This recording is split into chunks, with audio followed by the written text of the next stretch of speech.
Welcome to the Undisputed podcast. I'm your host, Jenny Taft. This podcast is the full show from today's episode of Undisputed from start to finish. They've got a busy slate, so skip Shannon. Let's get to it. Welcome to Undisputed. We are live from LA. I'm Jenny Taft here with Skip Bayless and Shannon Sharpe. Good morning. One of you may be doing better than the other today. 26 minutes, baby. 26 minutes, Skip Bayless. Do the do, baby. Don't skip. If he played more than 25 No, we did a second bet. Time out. You cannot fool the American public. What happened? We made a second bet, and I gave you 4 for 2 cases, and you lost. I warned you were going to get Greek freaked at the crib last night. You lost. Let's check the tape. Okay. You want to check the tape? Yeah, I do. Because I believe I said if Russ played... That was the first bet. And I told you, okay, I'll do that because it'll get canceled. He played 26 minutes and you said 25. Yeah. And I still don't even understand the mentality of that bet. So I think you wouldn't want him to play 25 minutes, right? No, I wouldn't. But the point was then later in the show, as I think it was right at the end of the show, you said 4 points and I said 4. I was in a rush. No, I think I did hear that. Yes. It was Thank a little you. rushed. It was a little rushed. But Thank you. The reality Thank of the you. situation is whatever you guys bet, it was hard to watch at times, Yeah. Shannon. Oh, my and we goodness. got to discuss what's going on because the Lakers were down by 30 at one point before making the score respectable in the fourth quarter of last night's 131-116 loss to the Bucks. And Russell Westbrook found himself on the bench for the entire period, and he could be seen coaching up LeBron and AD on the bench. It was interesting. Here is Russ addressing the situation after the game. Take a listen for yourself. Seemed like you're trying to pick them up in that moment. Can you kind of take me through what was give going on them there? encouragement. Just keep their head up, keep playing. Tough night. And I told him I wish I could help him. Unfortunately, I wasn't in the game to be able to help them, and that's why I came here to be able to help them out. So unfortunately, haven't been able to do that, for them. But that's not my call.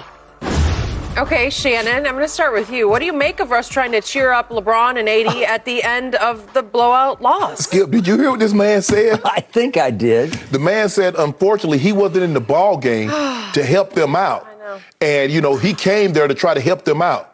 Has he not played every single game of every Laker that plays in the game? He's the only one that's played every single game. He leads the NBA in minutes played. Go ahead. Skip, in his last 4 games, he's 14 of 51 with 14 turnovers. How is that contributing? How is that helping AD and LeBron? I get it. Because you know what? When he's at his moment, and Russ has lost all of his confidence. You watch when he shoots the ball, Skip, you watch when he tries to lay up, he drops his head. His confidence is gone. Yep. But when he's been at his lowest moments, and they've been a lot of those moments, it's been LeBron and AD coming to his defense when the outside world is beating him up, when the basketball world is beating him up. Those 2 guys have stood in his corner. Russ, continue to be Russ. Russ, continue to do you. You've been an MVP in this league. You've been one of the top players in this league. Stop second guessing yourself. Just go play basketball. So he wanted to flip the roles yesterday and say, well, I wanted to be in there. Russ, you're not the sole reason, but you're a big reason. You're part of the problem. Skip, you could tell the way the game was going last night. They just refuse to play any defense. How can you not play defense, turn the ball over like you turned the ball over, and think you're going to beat an elite team? We just watched them Saturday give up 67 points at the half to a pathetic Knicks team. 67. And then you follow that up. And I said, remember at the beginning of the year, I said, Giannis is the best player in the NBA. I don't think he left any doubt in anybody's mind last night with that kind of performance. Well, he was definitely the best player on the floor last night. On both ends of the floor. Yeah, that's what because he sent that message early, Skip. Yeah. Within the first 3 possessions of the Lakers, whop. He's like, there will be none of that going on. There will be no dominating inside tonight. He just ate AD alive. He did. Yeah. Skip. And LeBron. Skip, did you hear what LeBron said? LeBron says we're not on that level, and we can't reach that level. That's quite a confession, admission, right? At some point in time, Skip, if you lie to yourself enough, you'll start to believe those lies. The Lakers had lied to themselves long enough. Once we get our group back, Skip, once we get healthy, let's see what we can do. They had started to believe those lies. The facts that they had omitted, they started to believe those facts. Bruh, you can't win like this. You watching Milwaukee. Look how they play, Skip. Everybody understands their role. Bobby Porter said, I defend, I grab rebounds, I stretch the floor. Giannis said, hey, everything comes through me. Holiday says, you know what? I'll defend, I'll play make. Chris Middleton says, when Giannis is off the court, this is my opportunity to do my thing. Everybody understands their role. Connington. Heck, Grayson Allen, he gets his role. He's pretty good for He them. says, I'm going to defend, I'm going to knock down open shots. Connington, I'll defend, I'll knock down open shots. DiVincenzo, I'll defend, I'll knock down open shots. Everybody understands their role. But when it comes to the Lakers. By the way, they fulfilled their roles. Thank you. Yeah. But LeBron understands his role. AD understands his role. But you get one guy thinking that he's still that player that's on OKC, that's in Houston, that's in Washington. He says, well, my role is to do what I need to do. No. It can't be that way. Everybody has to have a role to this. And Skip, when you look at it, Skip, it is what it is now. He's upset that he didn't play. I don't know how they've seen enough. They're going to try to end up moving Russ for role players. They're going to say, okay, what you got for us? Give us a Ouija board, 2 decks of Uno cards, Skip, and some dice, and you can have him. You've given up the opportunity, Skip. You know you're not going to get a all-star level player in return from Russ. At this point in time, maybe it's just to get the juju out of the building would be a godsend. Yep. I think that's where the Lakers are now, Skip. You probably heard the sound, but I could feel the booze every time Russ touched the ball. When he shot the ball, I can just imagine the Lakers, they want to win. And they don't care who you are. If you're playing bad, they're going to boo your butt. But Skip, it's over, Skip. And I've been told you this, Skip. I said, they talk about, we get 0-0, the playoffs 0-0. Bro, you're not going to make the playoffs. Skip, how you give up 67 to the Knicks and turn right around and give up 78 to the Bucks? 78 in the first half. Skip, with 3.5 minutes to go, the Bucks were shooting 70% from the floor, 53% from the three. Giannis, Skip, is layup, dunk, layup, dunk, layup, dunk, layup, dunk. Giannis hits a three. Layup, dunk, handoff, layup, layup, layup, layup. What does every team say after they play the Lakers? You can get whatever. We got whatever we wanted, and the Bucks just ate whatever they wanted to eat. Just put the ball in the basket. Yeah. You can get whatever you want. Yeah. Just make it. That's where they are, Skip. That was embarrassing last night. That might have been an all-time. That might have been for this year. There've been a lot of lows, Skip. This might have been the lowest. Because obviously the opponent is a very good basketball team. The opponent is the defending NBA champ. The opponent has had some rough patches this year, but has finally caught some fire of late. The opponent is still playing without Brook Lopez, so you don't even have your big guy in the middle who can stretch with doing the stretch. But Bobby Portis has been unbelievable this year. He's been unbelievable, and he's getting to play a lot more because there's no Brook Lopez. Yes. All right, to your point about hitting bottom, I sat back in awe of this basketball game because we're talking about the Los Angeles Lakers at home in what used to be called Staples and now is called the Crypt because it is kind of the Crypt. Yeah. Crypto.com arena. It almost feels like that's what it is right now because they hit bottom in two ways. They hit bottom on the court and on the bench at the end of the game. I am in awe of the audacity of Russell Westbrook, who created a viral moment that we just saw. We could roll it again if you feel like it, at the end of the game. And from a distance, without knowing the backdrop of what was actually going on, I thought, is Russ actually trying to cheer them up? Is he actually trying to be a we instead of a me? No. Because after the game, he readily admitted, as we just heard, that I was trying to cheer them up, he was effectively saying, by telling them I couldn't help you because I wasn't in the game. It's about him then. Russ made it a me moment in what looked like a we moment. Yeah. And what I love the most about this moment is LeBron and AD want no part of it. They are either staring at the floor or staring off into space because they are not reacting in kind. Right. They're not giving anything back. They never make eye contact. No, they never look up and says, okay, you're right. Nod in agreement. There's no thank you, we got it, we're all in this together. AD never lifts his head. AD never lifts his head. And I don't blame him a bit because Russell Westbrook has turned into a clown show to me. And I never thought I would say that. But his dream come true, getting to go home and be this starting point guard for the Los Angeles Lakers that he grew up living for, has become his worst nightmare because he has gotten exposed. And you realize he got sat again. He got benched again last night. With 2:34 left in the third quarter, Vogel's, to his credit, this is where Vogel's winning back a little respect for me. Yep. He just said, I've seen enough of you. You are done for the night. Yes. And guess what happened, ladies and gentlemen? They go from 30 down. They go on a run. It was 37-28. They cut it to 10. I thought maybe your 4 points were teetering at that moment because to get it all the way to 10 with 5:05 left on a little Malik Monk dunk, I thought they had the momentum. And they had to leave Giannis in the game with 5 fouls. And Giannis said, no, I got this. And he scores 2 or 3 hoops down the stretch. He had 13 in the fourth quarter, and they needed the 13 to stem the tide and break the momentum and get it back. Well, Russ was watching that. So Russ was so obviously embarrassed. He was so ashamed that he had to make himself the center of attention by going down the bench to console 2 inconsolable teammates who know deep down that they are stuck with you. That's why they're inconsolable, is because they're staring into space or staring at the floor and not making eye contact because they don't want to look at their worst nightmare. Right. Because he has become their worst nightmare too. He is impossible to overcome. He is impossible to win with. This man, you know what? It's time once again for our daily Russell Westbrook blooper reel, because I just got to demonstrate once again.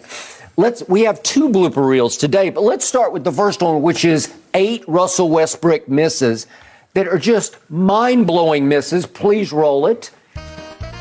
Here is 8. We love the music. Russ. Oh, God. Giannis said. Giannis blocked that one, Skip. Well, look, watch this one right. Fortunately, that was his only 3-point attempt of the night, and he missed. That was one too many. Yep. Russ, how many of those point blanks have we seen? That athleticism, he can't elevate like he once could. He is left-handed by birth, and he couldn't make that. Russ, what was that? What? That's what I tweeted WTF after that shot. Look at it. Oh, God. Well, what did he think was going to happen? That's Greg Monroe. Look at this. Russ? Whoops. That's actually an air ball off the glass. This is watch this, Skip. Watch this right here. Lord have mercy, Russ. Russ, come on. Think about it. That's got no chance. You knew it, and we knew it. His confidence is gone, Skip. His confidence is gone. All right. Blooper reel number 2. Just his 4 turnovers. He only had 4. He is still leading the NBA in turnovers with 224, I believe it is. 224. Yeah. Could we see the 4 turnovers that he added to the list last night? Stepped out of bounds. Right. But you know what, Skip, I'm going to give him that because everybody steps out of bounds. Remember, everybody steps out of bounds. What about this one, Skip? Travel. You walk. You just took it. You have to dribble when you run. Russ, careful. Well, I mean, who do you think was going to catch that? Oh, watch this. This one right here, Skip. We got a wide open. If you're in high school, you're out of the game. Trust me. Yeah, and that's how Frank Vogel is coaching him now. I know. You keep making these mistakes, you're going to be over here with me. Hey. He's upset, Skip, talking about, well, I shouldn't have my benchmark. Bro, pro sports is about updating your resume. You don't get to say, well, I'm an MVP. I've accomplished this and play bad and say, well, you still got to leave him in the game because you see what I've done? He said after the game, I put the work in and I have a reputation. Yeah, you do. In the past. Yeah. In the past. Your reputation is good and bad. You do realize you're a turnover machine. You're inefficient. He said, I have earned the right to be in the closing lineups. How? Thank you. Where? Why? Doing what? He's a disaster. Yes. They always make runs without him. Yes. What are you talking about? So just to update his resume for you this year, Russell Westbrook is shooting 43.5% from the floor. From the floor. It's horrendously bad, but it gets worse because from three, he's now under 30%. He's 29.8%. That ranks 148th of 152 qualified. So he's only 4 from the bottom. He's your point guard. Skip, this just goes to show you. Let this sink in for just a second. That 43.5, that's his career average. That 29.8, he's a 30% career point shooter. Yeah. So let that sink in for a second, Skip. All he's doing is giving you his averages, but because we got seduced by the three-point shot, we think he's playing bad. This is who he is. He was who we thought he was. Yes! Yes! Free throw percentage is now dipped all the way to 66.5%. That ranks 101 of 103. Only Evan Mobley and at the very bottom, Christian Wood, 2 big guys, yes, are ranked below him. He's the point guard for the Lakers, right. 66.5%. And what did he do last night? 4 of 7 from the free throw. Well, Skip, they were 18 to 30. That's let's just say for the sake of argument, Skip, instead of 18 to 30, you go 25 or 30. Now you might have a ball game. You might have a ball game. You never know because they've cost themselves some games by not being able to make free throws in crunch time. Skip, I'm not going to put all of this. I'm not going to put all of this last night on Russ. We know what Russ has been, but I don't care until you start to defend some. Skip, I'm not saying everybody got to sit down in chairs for 48 minutes, but Skip, they just have it. It's a layup line. And you know what happens in a layup line? Anybody that's been to a game, the guys just lay the ball up uncontested. They dunk the ball uncontested. Skip, think about how many times we saw Giannis. Giannis was 8 of 8. He made 1 3. Everything else was dunks or layups. Holiday getting to the basket. He wound up 17 of 20. My God. Everything dunks or layup. It's because they can't stop dribble penetration. Guys drive to the paint, kick. Guys getting wide open threes. I'm talking about practice threes, open gym threes. That's what they're shooting. Or dribble handoff. Giannis get the ball, hand the ball off to Grayson Allen, he lays it up. Hand it off to Holiday, he lays it up. I'm like, does anybody want to just guard anybody? Triple. This is where Vogel has lost me because his calling card, his signature has always been the defensive end. Right. He's been pretty good at coaching and teaching the defensive end. It's falling on deaf ears this year. Either they just can't or they won't play defense for Vogel. They can't play. Look, Skip, you only got a really handful of guys. You look at AD is a defensive guy. AD can, he don't really finish, but he can protect the rim. You get a guy, Austin Reeves. He's an undrafted free agent. He understands that the way for me to get on the floor, Skip, is that I got to play defense. I got to do all the dirty stuff. Yep. But if you look at everybody else, what guy was ever been a defender? We understand LeBron is in year 19. He can defend a little bit here and there in spurts, but that's not what he is now. Monk, all these other guys. Ariza is old. Avery Bradley is old and small. Think about it, Skip. A lot of guys, you talk about winning the championship. Stanley Johnson's on his 10-day contract. Yep. They signed Avery Bradley on a Wednesday, and they played a couple of days later. I used to think he was a pretty good perimeter defender. Skip, he's older than that, Skip. In bursts. Bursts. Right. And Skip, he's small. Holiday just taking him, backing him down, shooting over the top of him. Yep. And Wesley Matthews was a Laker last year. Now he's a Buck. Right. And he's pretty tough on the perimeter. He can get down and guard people. Right. And now he rubs off on them. And yet LeBron's now ranked 197th in individual defensive win shares. So he can't do that anymore. So he can't inspire that side of the ball. No. And they have fallen as a team to 14th in overall defensive efficiency. How they that high? Again, that's a good question because they've sort of fluctuated 17 to 14 and back. Right. But last year and the year before, they were one. Right. Number one. Where did he go? It just felt they didn't have Dwight last night. I'll give him that because Dwight could have helped. Well, first of all, you started that small lineup. Yeah. You go small lineup against Giannis and Bobby Portis. You got basically 6'11" and 6'10", and you start AD and you start Stanley Johnson. Yeah. Bobby Portis is a monster on the glass, Skip, and he can stretch the floor. Well, once upon a time, he was the SEC Player of the Year, so he's pretty good. Skip, like I said, I can't put all of this on Russ last night. Yep. Skip, they're not any good. Skip, I mean, look at the shooting percentages. Giannis was 17 of 20, 9 of 18 for Portis, 5 of 9 for Allen, 7 of 12 for Holiday, 3 of 6 for Collington, 3 of 7 for DiVincenzo. At the first half, Skip, they're shooting 68%, 68% from the field. How you shoot that in an NBA game for a half? Skip, not for a quarter. You see they made 9 or 12 shots or 9 or 13 shots over a run. Okay, 68% over a 5-minute spurt. Skip, for 24 minutes, they shot damn near 70%. There's no possible way, there's no way you can tell me you're even attempting to play any defense if you let a team do that. You watch guys, they just let them turn the quarterback, and then they look at each other like, you're supposed to get in front of it. So I will end this by adding a little insult to your injured pride. The Los Angeles Lakers now face the second toughest closing schedule in the NBA. So good luck with that, because they're going to have to fight for their playoff lives, as in even to be in. Play in live. No. You mean your play in live. They don't play off, play in. Okay. And now we come to a deadline coming up within, what, about a tomorrow, day? Yeah, tomorrow. Yeah. Tomorrow at 3, I think. 3 o'clock. Eastern. Okay, so we're 7-ish hours away. They have to get rid of Russ. By any means possible, at any price, at any cost, you just have to get out from under him somehow, some way, or you got no shot. So what are we going to get? What are we going to sell? What are we going to get rid of him for? A song and a nickel? You're going to have to pay somebody to take it. Yeah, I mean, you make it seem like it's so.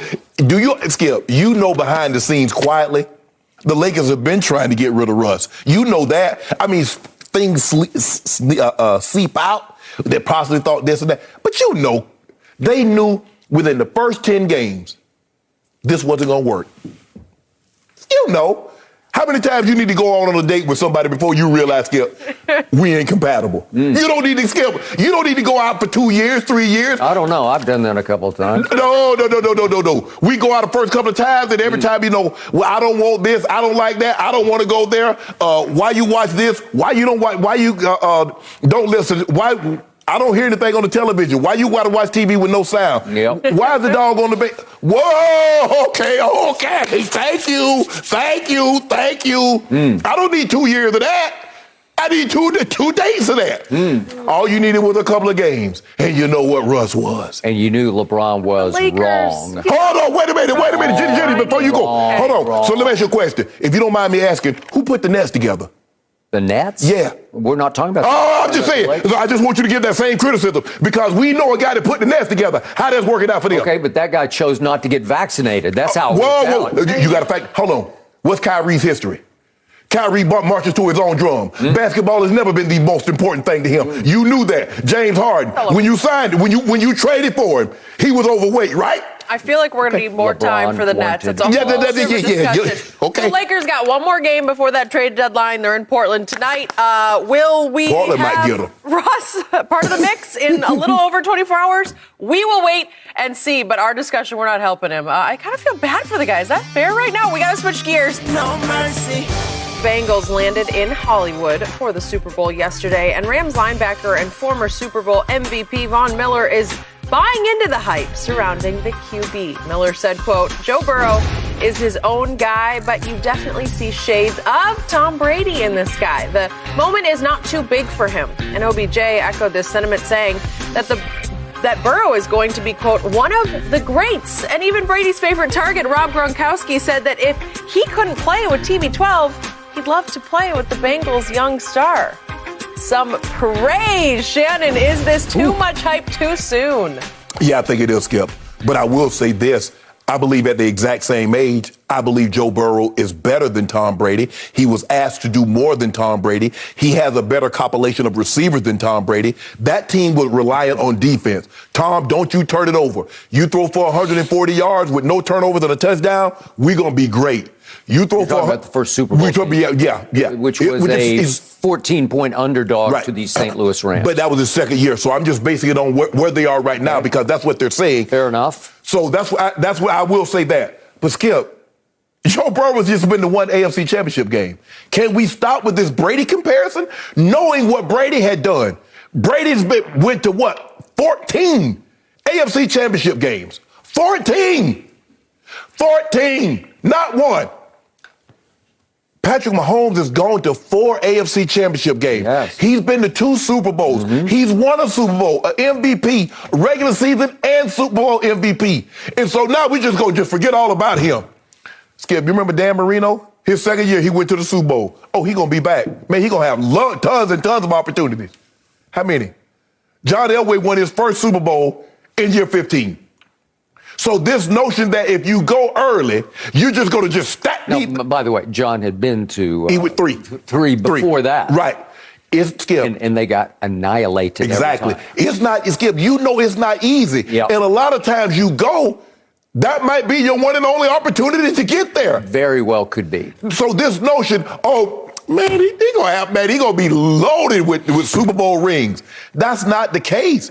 I think he's unbelievable, Skip. He's shown poise. Now, if you want to say the poise in which he conducts himself, he might have more poise because I don't believe Brady in year 2 could have gotten 9 times and still won a ball game. I don't know there are a whole lot of quarterbacks that could get sacked that many times this early in their career with as much as he has on his plate, Skip. They win games because of him. He ain't no placeholder, Skip. He's not no game manager. Nope.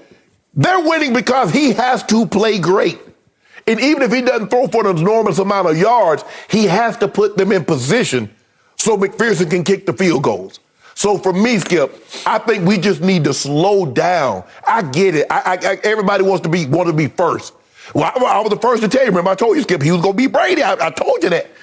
Let's slow down on this thing now because we know what there's never going to be another Tom Brady. So it'd be Brady-like, Brady-esque. Brady has made it unfair for us to critique any other quarterback because we know what he did. 7 and 10. So he won 7, he went to 10. He's 10 and 14 in AFC championship games. In championship games, NFC and AFC. Skip, has there been a team been to that many AFC championship games, NFC championship? No. He's doing things. Tom Brady is an organization all to himself. He has more Super Bowls than any team. So for me, no. I get it. Poise, the way he speed reads it, I get all that, Skip. But this Brady thing, we got to pick another quarterback because you went, I don't know, the mountain. You went 10 Mount Everest to try to reach that guy. So I just want to slow it down. I'm not saying he's not good. I'm not saying he's not going to be an all-time great. But, man, we got to stop with this Brady, man, because I think y'all just throwing around Brady. You just forget what Brady did is not normal.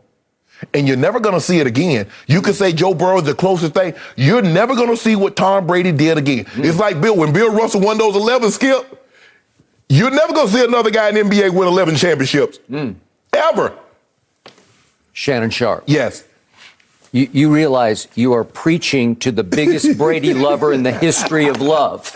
Don't you realize yes, that? Yes, I do. Okay, so don't you think I would jump to that conclusion before you would? I would hope so. As much as you don't talk about Thomas, Everett, Patrick, Brady. Thank you.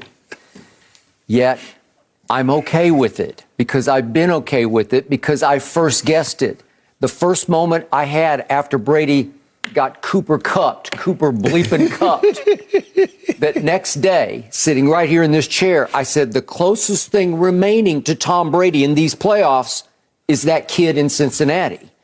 I'm not saying he's Brady. I'm not saying he'll ever be Brady. I'm just saying he's the closest. He's closer than Mahomes is. He's closer than Justin Herbert. He's closer than Josh Allen.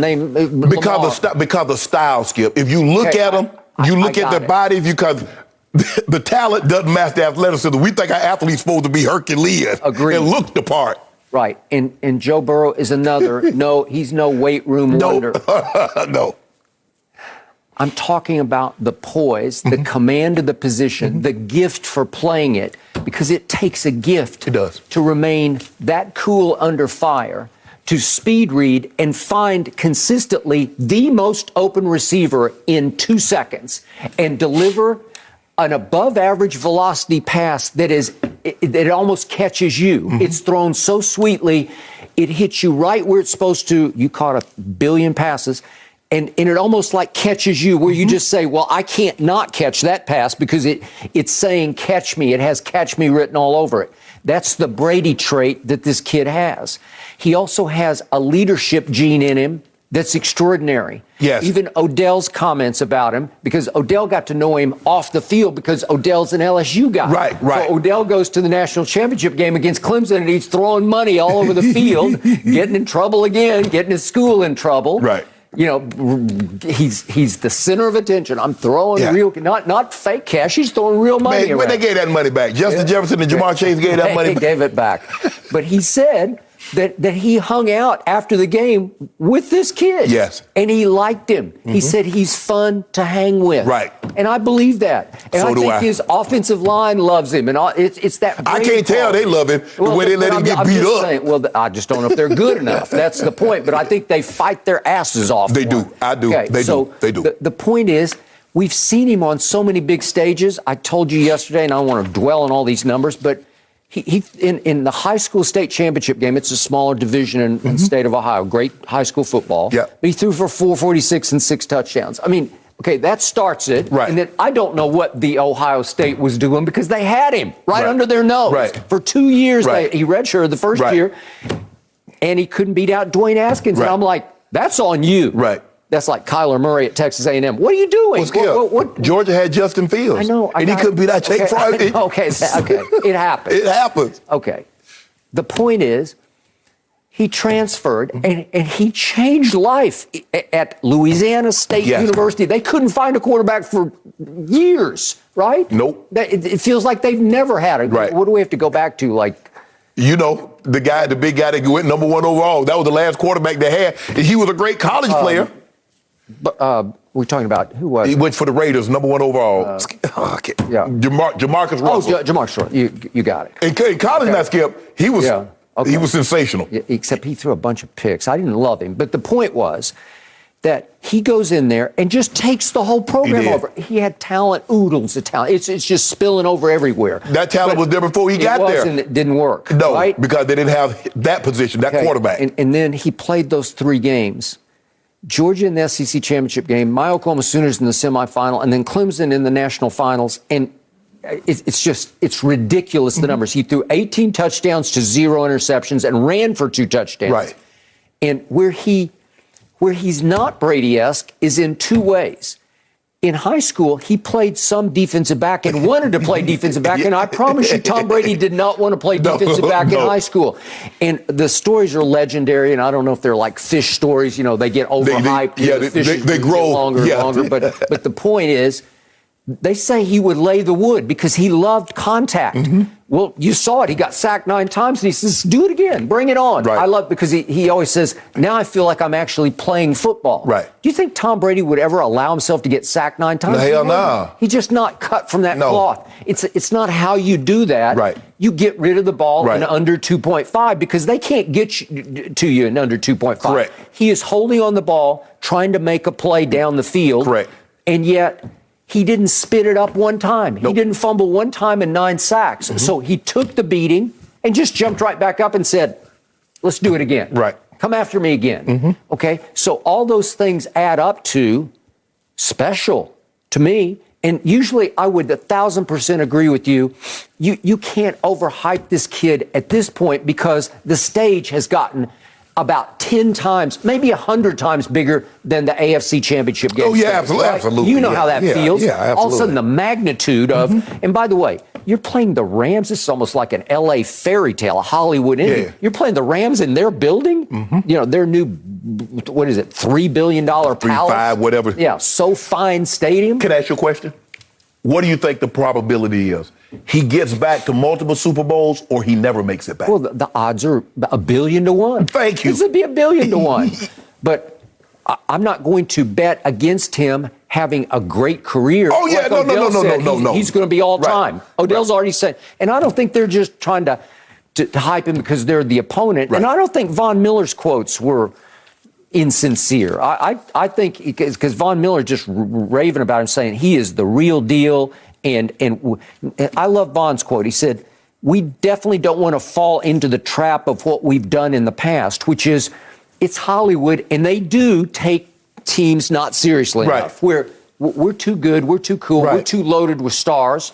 We got this. Right. You better not walk onto that field Sunday at SoFi Stadium with that we got this mentality, because you don't got this. Well, I also, Skip, and to think that if we get to him 3, 4, 5, 6 times, we can break him, because you can't. And that's what makes them so dangerous. Normally you walk on the field, if you got a hellacious defense, especially a front seven, like the Rams have, you say, you know what, we can break his will. If we get to him enough, he'll start looking at the rush, and he won't worry about, he won't be able to see those receivers coming open. This kid is not like that. That's why they're so dangerous. It's because of that. So Vaughn understands what's at stake here, and you can't fall into the trap. And maybe, Skip, well, we're at home. Even though you're the visiting team, this is in our building. We're going to be straight. No, you're not. You better come out there and play.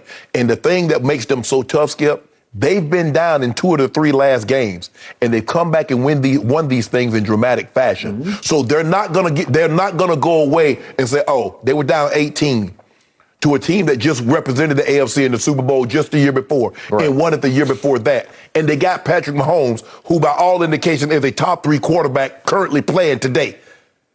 So don't think that they're going to go away. You get up a 10, you get up a touchdown, you get up 10 points, because they won't fold. Joe Burrow is not afraid. No. Joe Burrow, most quarterbacks that I have covered and studied over the years have what I call the haywire gene, where they'll just unravel. If you sack them 4 or 5 times, if they throw an early pick, they will come unglued psychologically. I just don't think this kid is made that way. No, I don't either. I think he's made of the right stuff. But here's the thing, Skip. Momentum, you've never seen momentum that swings and you can feel it like you feel it in the Super Bowl. You turn that ball over, it's almost like the team said they just gave up a touchdown. Because normally they go put points on the board. And the thing is, like the momentum, like a regular season game, it'll go back and forth. It'll go back and forth. In a Super Bowl, the momentum is only going to swing about twice. How much distance can you put when you have the momentum and the other team? Because they're going to get it, Skip. Hey, your 3rd Super Bowl against the New York Football Giants, the momentum, you just momented them to death with big plays, right? Because we scored, and then they didn't score for the longest time, Skip. They got the momentum back. They ran the kickoff back. They kicked it off to us, and we ran it right back. We ran it right back, and it was over. It was over. That was it. That was it. Okay, so that is that stage. But I'm going to trust this kid on that stage. And I do love what, as the lead said, Brady's all-time favorite target, Rob Gronkowski. He said, I want to play, if I had to choose a young quarterback, with that young buck quarterback in Cincinnati, because I love his swag. Well, how can you not? Because the other difference between Burrow and Brady is Burrow's swag is outward. It's for all to see. Brady's was inward, inside the locker room. Yes. His teammates will tell you, oh, we're going to beat the you-know-what out of them. Oh, they can't play with us. This man smoking cigars. He got the big diamond chains. He got the Cartier rims. So he's straight. He knows what he is. He's very comfortable. And a lot of times, like, man, don't be that. No, you be you. Well, that's not how Manning, and that's not how Brady, and that's not how the other great. No, I'm not trying to be them. I'm trying to be Joey B. I'm Joe Cool. You know what I do? I do this. Skip, if you didn't know better, you swear this kid been in the league 10 years. You would. I would. And he acts like he has been because he's been on big stages since he was a high school senior. I've never seen anybody try to have a career like he has. Because I watched him his junior year against Alabama, and all the projections had him as like a 4th-round pick. And something transpired. He came back his senior year. You remember that demolition job he did on Texas? Skip, you remember that number he put on Texas? That was his coming out. I was like, if this kid Texas, Texas is overrated. Everybody, Texas. That's the brand. The team ain't very good, but they still got a big brand. I was like, okay, let's see. Let's see what he do when he get the SEC competition. Oh, he lightened them up too. Oh, what's he going to do at Tuscaloosa? Yeah. When he go to Bama got something for him. Bama ain't had nothing for him. No. Bama had nothing for him. Well, as good as Joe Burrow has been and his confidence, the swagger, you know who is looming and all eyes You know who's on looming. him? Yeah, Aaron Donald. And if that guy was to have coming my 99 way, problems. that would be a pretty scary sight. And let's talk about the guy. He's racked up a lot of hardware in his trophy case, including 3 Defensive Player of the Year awards and multiple first-team All-Pros. But a Super Bowl trophy is still missing, and Donald says that's the only thing on his mind in the days leading up to the big game. He said, quote, "I know what it feels like to be there, but I don't know what it feels like to win. The only thing I'm lacking now is being a world champion." So, Shannon, how close is Donald to being the best defensive player ever? He's top 5 already. And I don't say that lightly because I played in the era with a lot of these great defensive players. I played in the era with LT. I played against Bruce Smith, Reggie White, Deion Sanders. I played with some of the all-time greats, Ricky, whoever you want to put up there. I played against them, Skip. This kid's top 5 already. He has 3 Defensive Players a year. He's tied with LT and J.J. Watt. He has 7 first-team All-Pro consecutive in 8 seasons. That's the longest first-team All-Pro selections, offense or defense, since the 60s. Any position, offense or defense. He's the premier defensive player. I got a case. He's a top 5 player, not just defensive player, the player in all of football. You put this on his resume, a Super Bowl with 3 Defensive Players of the Year, Skip? Yeah. But I believe he's a top 5 all-time great. Since he's entered the league, he's number 1 in sacks, 98, that's 8 more than the closest. He's number 1 in tackle for losses, 150, 36 more than the next closest. He's number 1 in QB hits, 226, 42 more than the closest. Joe Burrow's going to have 99 problems, and AD is it. He's legit. When you go, as an offensive player, Skip, when we come in on Wednesday, we go have up on the board the defense. And there are certain guys, if we don't control him, we can't win this game. No matter what we do, if we can't control Reggie, we can't win. You can't control Bruce, you can't win. See, Deion, we could just stay away from him. We eat the other guy up. He can't cover everybody, so we just left him alone. Deion had an easy day. Jersey didn't even get dirty. Uniform didn't get dirty when he played the Broncos because we wasn't fooling with him. But that other guy, he going to have a messy jersey because we're going to force feed the other guys the ball. Skip, this guy, and here's the thing. He's a DT. Double teams. Now, when I say DT, the under tackle was made famous by one Mean Joe Green. And everybody tried to find that. And you got a Warren Sapp. And you got a Johnny Randall, who I played against all those guys. Not Mean Joe, but I played against Sapp. And I played against Johnny. He's top 5, Skip. He's the real deal. You watch him, even if you don't know anything about football, give it about 5 minutes into the ball game, and you're going to ask yourself, well, who's 99? How he do that? Why he on that man? People that don't know football, you don't skip it. Like, how he able to jump on the quarterback like that? Ain't that a flag or something? No, that's what he's supposed to do. He's supposed to get off the ball and jump on the opposing team's quarterback. Constant double teams. And then he opens it up for Leonard Floyd and Von Miller and the Greg Gaines and the Ashawn Robinson. 99 for the Rams. He's a top 5 defensive player as we sit here. I hear everything you just said, and I try to see everything you just said, and I don't always, or I might even go to often see what you're talking about with Aaron Donald. I think he's a great guy. I got nothing personal against him because I think he's a great leader for that team. When Raheem Morris says that everybody in that building wants to win for Aaron Donald, he's not saying for Odell or Matt Stafford or name some Jalen. The building wants to win it for Aaron Donald. Because he's high class, high caliber, good guy, great player.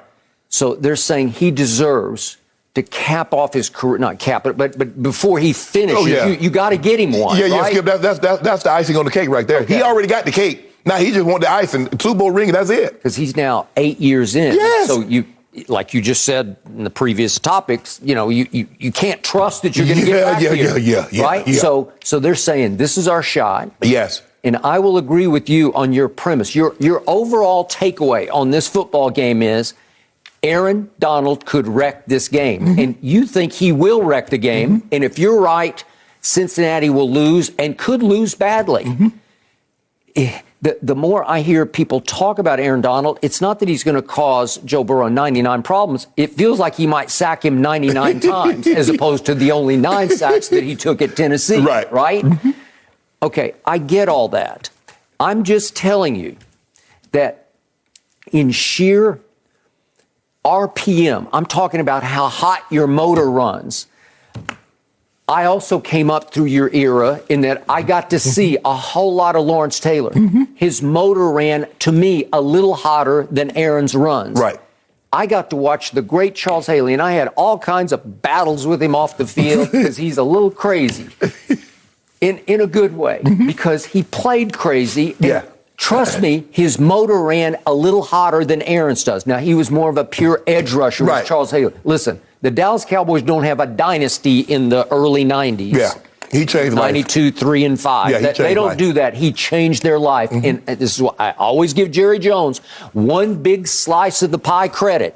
He was the one who said, somebody had to tell him how good Charles Haley was, but once he got that through his head, he was the one who went to Carmen Policy, their arch rival within the conference, and talked him out of a guy that they had just said, we're done with. We'll trade him anywhere. We got to get him out of our building. We'll even give him to those young, upcoming, on the verge Dallas Cowboys, and he handed them 3 Super. That's what he did. Okay. But that's Charles Haley. So I'm the biggest fan on the field of Charles Haley.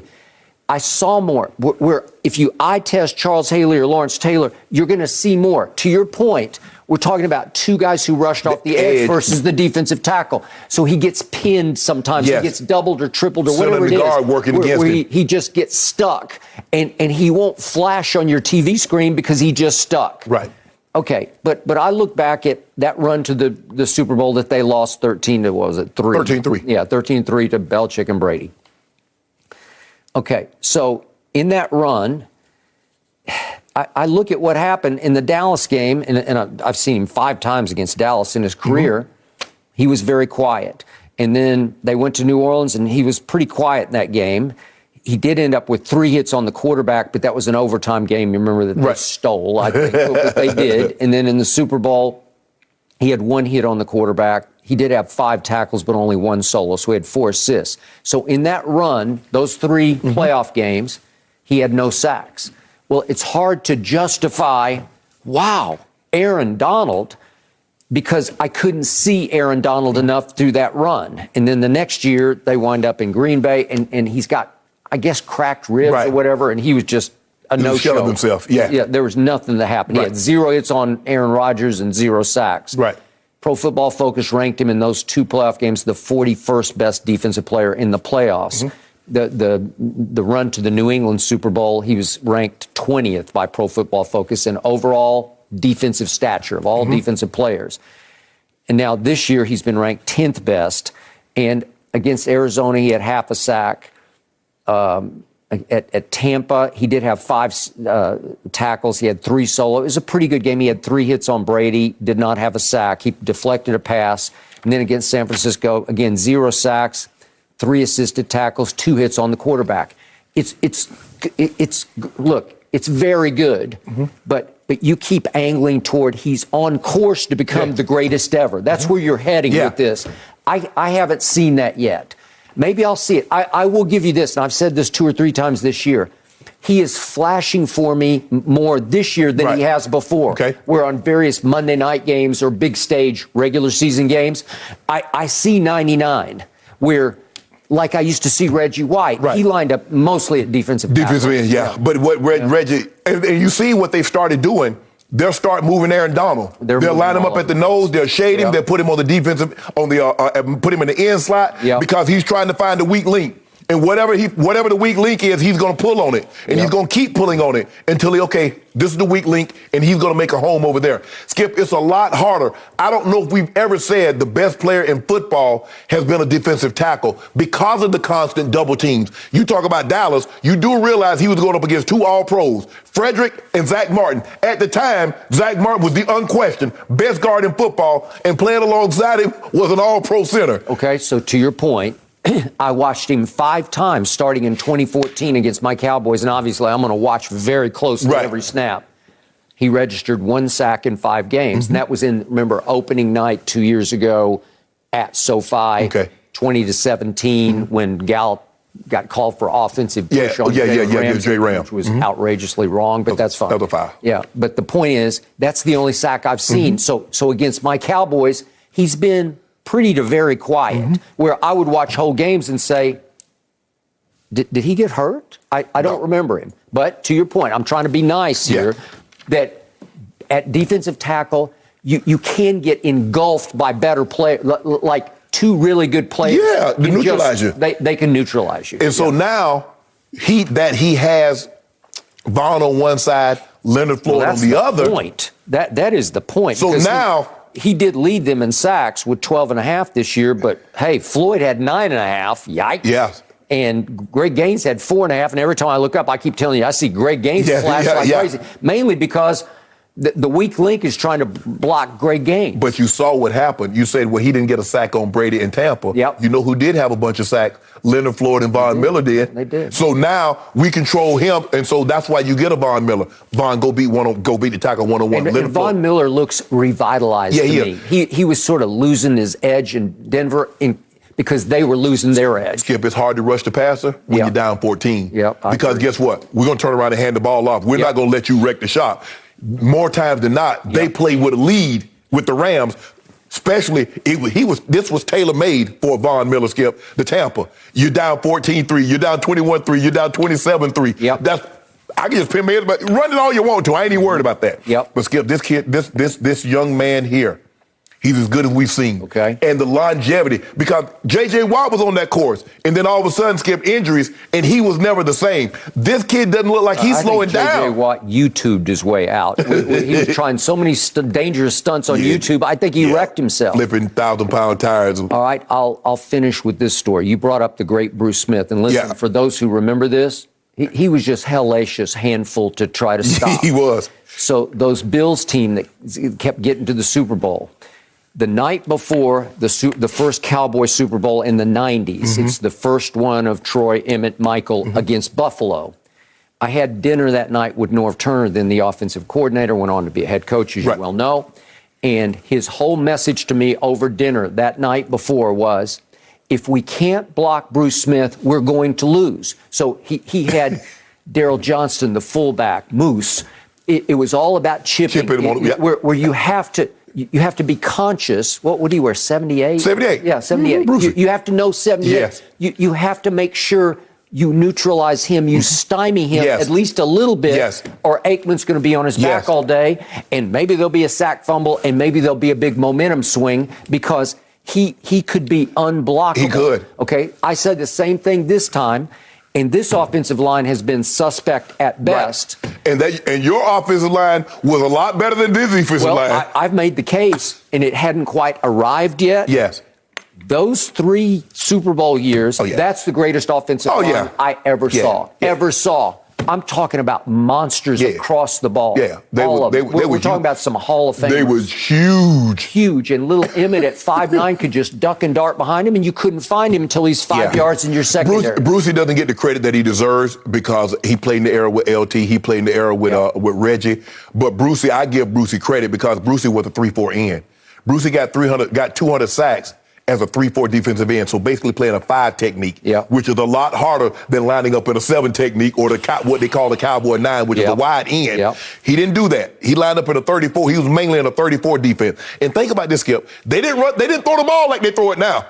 Those teams ran it 60% of the time. The Dallas did. Skip, he legit. I know he's legit. He legit. I'm just not seeing I tell you what, guess what? Taylor. We'll come in here on Monday and you'll say, okay, I saw it's it. over. Yeah, I saw it. Greatest defensive player ever. I will come in and say that. Hold on. I'm not ready to put him above LT now. Well, you might be after Sunday evenings. Huh? LT won an MVP over the entire league. I know, but you are driving that Hollywood bandwagon. AD. Hollywood Rams. He top 5 right now. I don't know if you'll find any guys that do this for a living, writers or anybody that covered the game because you would have had that CLT to have some comparison between the two. And I happen to be in the era that says this guy is not top 5 right now. Okay. Ooh. I think you're angling to top 1. I keep thinking if he was coming my way, what I would do, and I just have no idea. That would be a scary, scary thought. No mercy. Marcus Morris was ejected for a flagrant foul on John Moran in the third quarter of the Grizzlies' win over the Clippers last night. And afterward, the first-time All-Star brushed it off, saying, quote, "I'm not worried about it. You see, I got up. I played on concrete all my life." So, Shannon, and watching it again, Scale of 1 to 10, how dirty was this play? 10. 10? Yeah, because Skip, he didn't make a play on the ball. He grabbed the guy's arm. John Moran can elevate as good as anybody in the NBA. He can. And when you get a situation like that and there's not a play on the ball, you grab the man's arm. How does he protect himself? He can't protect himself by bracing himself. He's already in the prone position. So he can't do anything. So the first thing he's going to hit is either his butt or his head. He's lucky. Like John said, I think he probably plays with a padded bodysuit, maybe. But Skip, this is a dangerous play. But this is par for the course with him. Now, he'll dress it up and say, well, I'm just playing hard. That's the way I was brought up. That's a dirty play. And he has a history of this. Now, he's going to get suspended at least 1 game, bare minimum, because we saw Grayson Allen's play on Caruso, ended up knocking him out 8 weeks and broke his wrist. I believe he's going to get at least a game. I would give him 2 games, given his history in the NBA, because we saw what he did in the bubble. We got that. Hey, DJ, we got that track. This is him. What is that, Skip? I mean, really, Skip? I mean, this is... I mean, what is this? That wasn't so bad. Man, Skip, because what about that? Is that basketball, Skip? He's about, I'm going for the ball. Yeah, you hit the man's side of his ball head. Give him 2 games. Tell him if he does it again, it's going to be 5 games. And leave it at it. But Skip, it was unnecessary. The man, I get it. You're up 22. I'm not even saying, because considering what I've seen from the Clippers, they be down 20, 30 points and still come back. But I believe that was an unnecessary play. In that situation like that, when you can't make a play on the ball, because he doesn't touch anything, and the guy's already prone, he's very vulnerable. He's in a very vulnerable position. I just felt that was unnecessary. Anything that was unnecessary is a flagrant. And he should have been ejected. It was 10 on the dirty scale. You know what? In evaluating these plays, you have turned into an old softy. That's what you have. Because once upon a time, I thought you had some old school in you. Yeah, I just Skip. You remember that was the very play that Kevin McHale did on Kurt Rambis. Thank you. Yanked him out of the sky, and but Skip, that was 80. You can't do that now. Once upon a time, Marcus Morris Sr. was called an enforcer in the NBA, and he still enforces for the Los Angeles Clippers. And by the way, if the Clippers had a healthy Kawhi and Paul George right now, you'd be in trouble. But they don't. They don't. And they got routed again because Memphis is legit. They are. I also told you about a month ago, I give Memphis a shot. You could call it a long shot, but I give them a shot to win the West. I got Phoenix. Okay, well, Phoenix is playing at the highest level. They are. And yet it took all of the above to get past Philly at Philly. But Joel Embiid is on another planet. A monster game.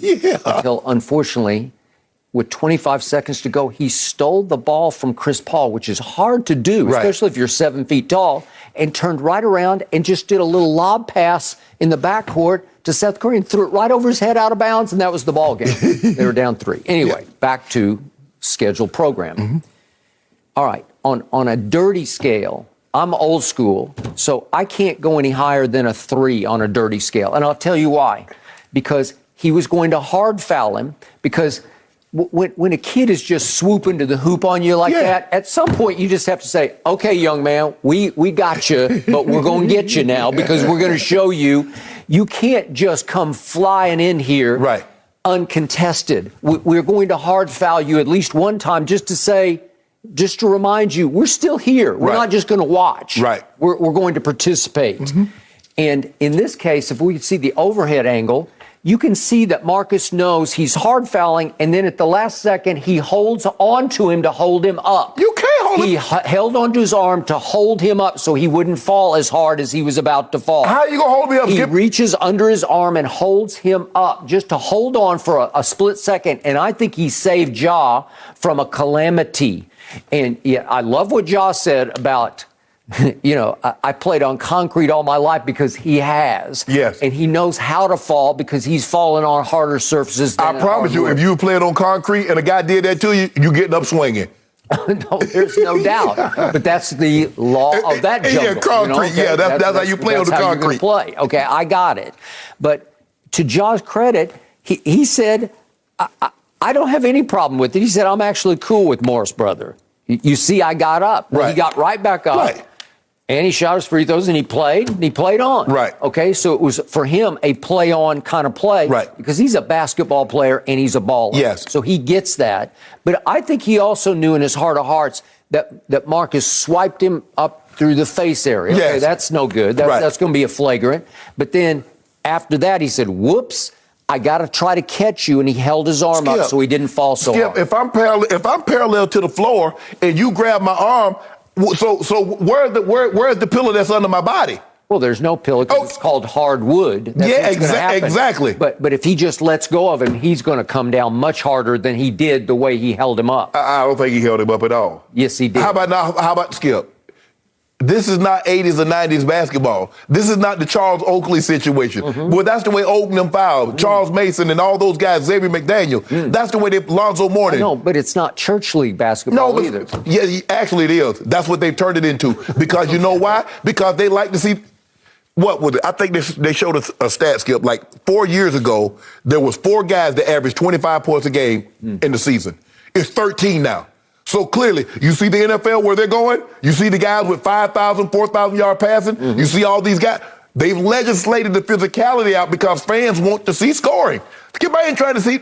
You remember 75-73 was the final score. Man, nobody wants to see that. But I just think this was an unnecessary play, Skip. He didn't. Just let it go. There'll be another time you can catch him coming to the basket when he's not in as vulnerable situation or position where you can get him a hard foul. You get him a hard foul, let him know, hey, young buck, that's what keep coming here. Now, hey, it's going to only get harder after this now. Well, he taught old Luka a couple of lessons. Skip, you step on the man's ankle. You know the man got a bum ankle. That's how you play basketball. That is how you play. So you play dirty pool. Who won the series? You got Skip, you stepped on the man's ankle. And then talk about, I didn't mean to do that. You did. You look right now, step right on the man's ankle. I love Ja Morant. I love the way he plays. I love the way he reacted. And by the way, if the playoffs started today, which they don't, but if they did, Grizzlies would get Denver, and they would beat Denver, even with Yoke, favorite. No, they would beat Denver. He a monster, isn't he, Skip? Okay, but they would beat Denver. I don't think so, Skip. Especially if they get Dylan Brooks back, which they are about to get. He's got a bad ankle sprain, but when he comes back, you want to talk about a hellacious defender? He brings some grit and toughness to the grindhouse also. Yeah. So they haven't had him for 5 weeks since the game before you played him the last time, right? So the point is that if they beat Denver as the playoffs stand right now, they would then get Golden State. Well, obviously Golden State wasn't the same team a year ago, but they did have Steph. Right. And what happened? Memphis went to Golden State for a play-in and beat them in overtime because Ja went off. Ja had 35. Dylan Brooks had a big defensive night on Steph. Well, look here. Golden State ain't going nowhere without Draymond. I don't care what Clay. I don't care what Steph does. Draymond is the glue. Draymond is the anchor of that team because he's gonna set the offense and he's gonna get everybody. He knows what they're trying to do, and he's on that back line being Ed Reed. Okay. So without Draymond, they're not getting past Memphis. Well, they're gonna struggle to get past Phoenix with Draymond. But without him, they got no chance. Zero. Okay. Well, if he doesn't come back, then maybe Memphis survives that round. And maybe it's Phoenix and Memphis for all the marbles to get to the finals. Oh, Book. Huh? Book been booking folks lately. He's been cooking and booking. Yeah. I got it. But this team is legit serious business. Whether you try to injure my guy. Well, okay. Oh, you said, okay. okay. Now, you just yesterday, everybody just saw you yesterday talking about Joe Ingles with that cheap shot on Kawhi. Mm-hmm. It wasn't no cheap. The man bumped him. I didn't say it was a cheap shot. What I you said talking it was unfortunate. Okay, it was unfortunate now. Okay. Unfortunate. No mercy. This was a performance last night. The Greek Freak finished with 44 points as the Lakers got blown out in a 131-116 loss to the Bucks. And afterward, LeBron was asked about how the struggling Lakers compare to the defending champs. Take a listen. It tells us we ain't on their level. I mean, I'd have told you that before the game started. Do you think you can reach that level? Where they are right now? I don't know. Do I think we can reach the level where Milwaukee is right now? No. Is that what you want to hear from me? No. Go ahead, you want to follow up? Right now, eventually this season. I will hope so, but right now, we can't get to where they are right now. I mean, they're the defending champions for a reason. And I guarantee if you would have asked teams coming out of the bubble if they could get to the level that we were playing at when we won a championship, they said the same thing. All right. Oh, boy. Shannon, are you okay with LeBron admitting this publicly? Yeah, my eyes good. I've been watching it the whole year. I didn't need LeBron to tell me that. I see it. Jeff Bezos has never told one person how much money he's worth. He got a $500 million yacht coming. They're going to dismantle the bridge to be able to get it out. He bought a $100 million property on Fifth Avenue. He bought a $165 million property on Sunset. He gave his wife $36 billion at the time. He was still the wealthiest man. He never said a word. And your point is? I didn't need him to tell me that he got all that going on. I know he got bread. That's all good stuff. This is really bad stuff. So what it tells me is that I didn't need him to tell me that. $500 million yacht? That tell you something, ain't it, Skip? How much Jerry's on cost? $250? Double that. So I didn't need LeBron to tell me that. You watching him, Skip. You watch him. Man, you got clown music set to Russell Westbrook. And you think that's a you got clown music set to one of the top 3 players, supposedly. And we played it. How many times you think we played that since the Lakers been playing? Probably like 25 days. And you think that's a championship contending team? No. But LeBron just said what I've been telling you for the last 2 months. That ain't it. Repeat it loud enough, and you'll start to believe it's true. The Lakers have started to believe, you know what? We get AD back. We get LeBron back. No. Some things you just can't overcome. LeBron says, what do you want me to tell you? What do you want me to say? Skip, you remember James Harden said the same thing last year. That was when we knew it was over with James Harden. Lakers went there and blew him out. James Harden said, we're not on that level. We're not. We're not them. It's as simple as that. What y'all want me to say? You want me to lie? We're not there.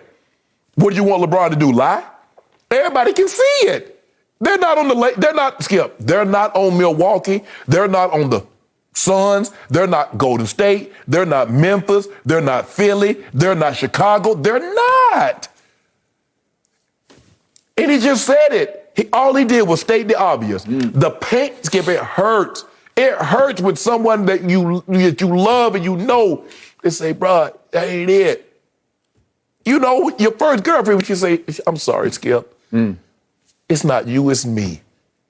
It hurt when it take. You need to get into relationships. I do. Right? You know what? Yeah. I'm going to talk to my guy, Steve Harvey, see how he did. I'm going to get in the relationship. And it's do as I say, not as I did. There you go, Skip. Why you always be trying to undercut me?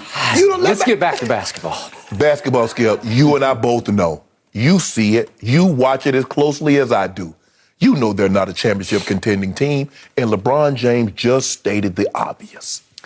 Shannon Sharpe, I'm going to remind you that 24 hours ago, you sat in the same seat. We got something from Milwaukee. We did, right? Yeah. You were still clinging to a ray of hope. Yeah. Because you still got LeBron, and AD's been playing at a top 10 player level. Yes. Am I right? Yes. And you would say that LeBron has been playing at a top 5 player level, yes. right? Yes.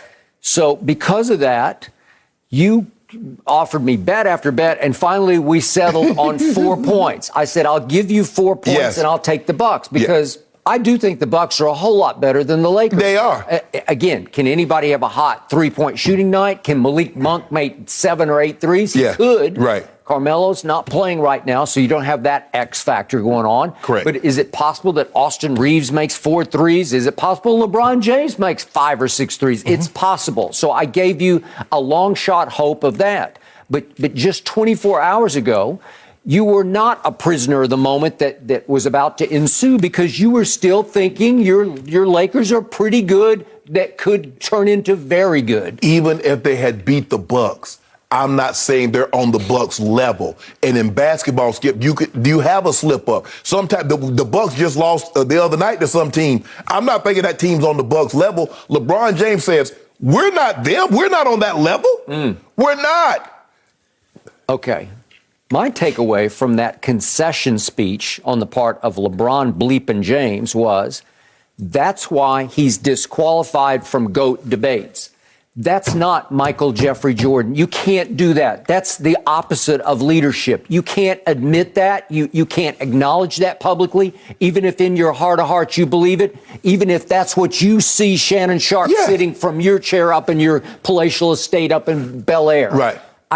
I get it, but you can't say it. Why not? Because you send the message to the rest of your team, we're done, man. We're just no good. And you're supposed to be our best player, and you're saying we got no shot? Guess what, Skip? When you watch film and you watch how you let guys blow by you, how you don't guard anybody, I don't need to tell you that. Okay, well, that guy wearing number 6, he's as guilty as anybody. Yes. There were a couple of plays late in the game, and I was going to show him, and then I decided I'm going to let him off the hook. But there's a reason that over here in this plus-minus category on your box score, the worst on the floor last night on either team was a minus 25 owned by one LeBron James. So he was at least as blamable, right, as anybody out there. Look, nobody, I mean, the stats, you look at 11 of 19, very efficient. The free throw shooting, everybody shot. AD missed 4, LeBron missed 2, Russell missed 3, Malik missed 1, Stanley Johnson missed 2. The free throw, but nobody played well. No one played well last night. That's why the score really wasn't as indicative as the game was. They were down 30 mid-third quarter. Yeah. Okay, so you can't be so deflated after the game that somebody's poking and prodding from the media group and they're asking questions, and finally he just completely concedes. Is this what you want me to say? Right. That we will not be on their level at all this year? We got no chance? He said, okay, I'm paraphrasing how he said it, but he basically said, there you go. You got me. Yeah. No, we will not be on their level at all this year. Tell me why. Why won't you be on that level? Tell me what you think he wanted to say, Skip. What did he want to say? I don't know. You know why we won't be on that level. You know. The guy that you say got no rings. 0 rings. Okay. Number 0. Okay. How can we get to that level when someone's not accepting of his role and he wants to base everything on what he's done? Remember, I've done too much in this league. I shouldn't have to set benchmarks. That's what he said. You 4 for 21 in your last 2 games, and you expect to do what? Talking about he could help. How? How can you help shooting 4 of 21 and playing no defense? So how are you going to help them dig out of that hole? Once upon a time, LeBron James was so great that he could make everybody around him that much better. Yes. Once upon a time, and I believe going into this season, he looked at all the deficiencies in Russell Westbrook and he said, you know what? I can finesse this into winning. Right. I can show him the path to winning. I can rub off on him. I can put him in exactly the right spots to get the most out of him because he has some things going. Russ can still attack the basket. He just can't finish. The athleticism is waning, so he can't get over. It's waning, but he still does some things pretty well. Right. He'll still rebound. Didn't he lead him in rebound? Yeah, he had 10 rebounds last night, which led the Lakers. You know why? Because he gambling, ain't playing no defense, and they trying to get rebounds, trying to get stats. Okay. Skip, here's the thing. They come here every night, and every time I come to my room, Skip, they got last clean at such and such a time. It might be 3 stickers on there. They might have cleaned that room 3 times. Ain't nobody been in that room since 5 o'clock. Likewise. Yep.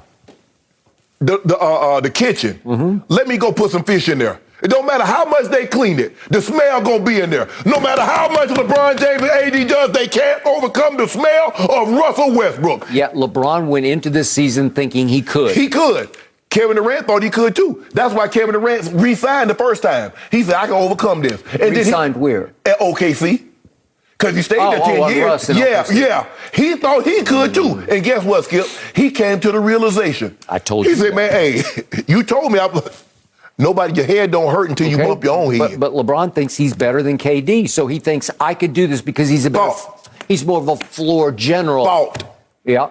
He ain't not thinking that anymore. He thought that. Skip, Tom Brady. Does Tom Brady need more help? Not Tom Brady used to make they used to say nobody could do more with less than Tom Brady until he needed more to do more with. It happens. You start to get old, Skip. You need some help doing things. Hey, I used to remember, go to the grocery store. I ain't need no thing. Now I got to write it down. Or guess what? I'm going to forget something. I just at the grocery store and forgot that. I got it. But remember, just going into last night, and it was a measuring stick game. Because this is a really good basketball team. Maybe not quite as good as it was a year ago, but starting to achieve that level again. Going into the game, LeBron had been on one of the greatest offensive tears of his career. Yeah. And going into this game, AD had found himself again. And you're telling me if he keeps playing like that, they got a chance to win the West. That's what you're saying 24 hours ago. Yes. So you've got those two things going for you. No, not win, challenge. Okay, challenge, whatever. Yeah. But you were starting to come back around on your Lakers. And yet with those two superstars playing at that high level, Milwaukee has them down 30 points mid-third quarter. 30 points, and this is at the crypt. This is in your house, right? Think about this, Skip. Russell Westbrook played 26 minutes and had more shot attempts than Anthony Davis, who played 37 minutes. Now, what's wrong with that picture? Okay, well, I thought Anthony Davis was low energy, low RPM, almost disappearing act AD. That's what it looked like to me, because he got overwhelmed and annihilated so early by Giannis that he went into his shell a little bit, because this is not what you expected from him, right? No, because Skip, he was giving us 28 and 12, 29, and, he was giving us monster numbers. But let me tell you, Skip, Giannis is that young lion that every time he sees another lion, and that's how he views LeBron, that's how he views KD, that's how he views Joel Embiid. He does. He attacks. And when he attacks hard on both ends, every single possession. He does not take a possession off. He sets the tone early defensively because he's challenging everything. Oh, AD, you going to shoot that step back? Well, I'm coming to get it. Get it out of here. Runs the court, dunk. Euro step, layup. Euro step, dunk. So now that's the way he is now. The young guy, that's what the young guns used to do. Okay, so he's the best. Well, let me go bust him up and let y'all see I'm the best. Happened. And by the way, he took 2 3-point shots last night, and both of them went in. And if he can do that, it's over. And guess what? He had AD thinking, and AD fouled him on a 3-point shot because he had made those 2 threes earlier. He did. Skip, you know that. Okay, let me ask you a question. Is this team on where Milwaukee is? Well, you thought 24 hours ago. No, I didn't, Skip. No. You said we got something from Milwaukee. Well, I didn't think that at all. I thought they could win the game. Okay, I'm just telling you. Bottom line, my takeaway from last night, obviously Russ is clown show. That's a clown show, and it's not going to get better. But LeBron is starting to show his age for the first time in his career, where he can't rub off on everything. No. He can do his solo act. No. He can be a better Russ, where he can stat it and get, what did he end up with, 26? 27. And he's still averaging, 27. And he's still averaging the third most points in the league, okay? That's sensational for year 19, but it's not rubbing off on the rest of the team. I know a guy just like that, Tom Brady. Did you see him his last year in New England? Oh, it was last year in New England. Yeah. Well, I just saw him this past year, which is why he should come back for another year. With the talent. Look at the talent that he had. He had Chris Godwin, who had over 100 catches before he got injured. You saw Mike Evans set a franchise record in receiving touchdowns. Yeah, you see, Can't do it all. Can't do it all. You got to have some help as you start to age, Skip. Brady was 42. Yeah, well, some people are comparing Tom to this next guy, Joe Burrow. No mercy. Joe Burrow has been under a lot of pressure behind his O-line, and it won't get any easier when he faces off against Aaron Donald and the Rams this Sunday. However, Burrow is backing his guys, saying, quote, "I have the utmost confidence in our offensive line." So, Shannon, scale of 1 to 10, how much confidence do you believe Burrow actually has in his O-line? He's a 10. I'm a 1. I don't need to be confident because I'm gonna be on a suite watching. I'm gonna be protected. I'm not worried about Aaron Donald putting his helmet in my back, Von Miller putting his helmet under my chin like he did your boy Tom Brady. So I feel very comfortable. I feel protected. Joe Burrow says the right thing, and this is the way he has to think, Skip. He has to believe that he's protected, or he's not going to be able to do his job. He can't see ghosts. He can't anticipate something that hasn't happened. Yeah. They played well against Kansas City. They did. But we saw what happened against Tennessee. We saw in the Super Bowl last year just how pressure impacted the game against Tampa and the Kansas City Chiefs. Patrick Mahomes was running for his life. He was never able to get on track, and it changed the complexion of that ball game. I thought he unraveled. You thought he unraveled, huh? But these are the facts. No quarterback was sacked more than Joe Burrow. No quarterback was hit more than Joe Burrow. Well, no 50-sack quarterback has ever made it to the Super Bowl. Sacked 51 times, hit 102 times. This is one of the premier defensive lines in all of football. The one thing they can do is generate pressure to put on your quarterback and put him on the ground. Make his life uncomfortable. Make his life miserable. Yep. They have the ability to do that. So for me, Skip, I believe him. When he says he has the confidence in his offensive line, I believe him 100%. That's the only way he can go about it. I, unfortunately, do not have the same level of confidence. I think he's in for a long, long day. By the way, I'll add to this, to what you're saying, that remember in Week 5 against Green Bay this past regular season? Right. He took off and tried to run for a first down on third down and just went flying kamikaze style and got ripped in the throat. And remember, he had to go to the hospital for a throat injury that plagued him for a couple of weeks. Right.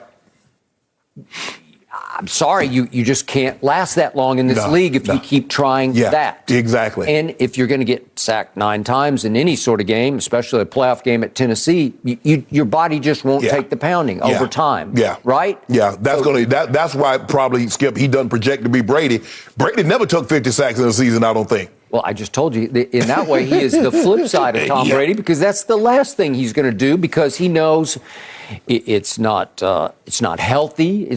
You can't endure in this league doing that. You're not taking that kind of punishment. And plus, you're not going to win the football game, because I still don't know how they beat a Tennessee team that I thought was better overall than Cincinnati, coached by a better coach, at home with 2 games to get to the Super Bowl, and he pulled that off. One quarterback versus the other quarterback. That's what it boiled down to. It boiled down to one late throw from each quarterback.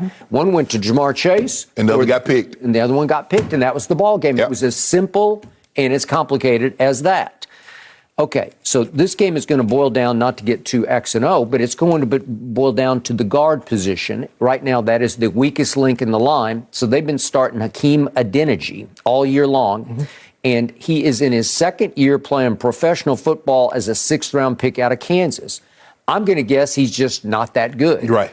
So at Kansas City, they started to split his snaps. And he wound up with 34 snaps because the second-round rookie out of Clemson, so he's a second-rounder, so I'm going to guess he's much more talented. That would be Jackson Carman out of Clemson. So remember, that defense...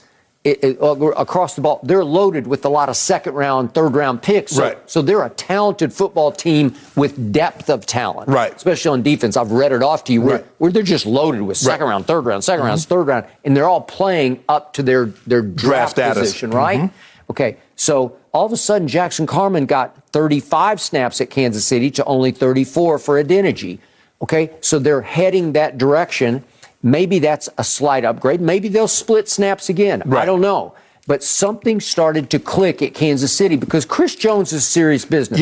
I'm not saying he's Aaron Donald, or he might not even be William Floyd, but he's pretty good. But the thing is, Skip, is that when you get there, you got to get him on the ground. Chris Jones got there several times. Melvin Ingram got there several times. They were unable to get him on the ground. So when it's not good enough just to get there, you got to get him on the ground. And Spagnuolo is a creative blitz artist. He will come after you in lots of ways that you don't foresee. Right.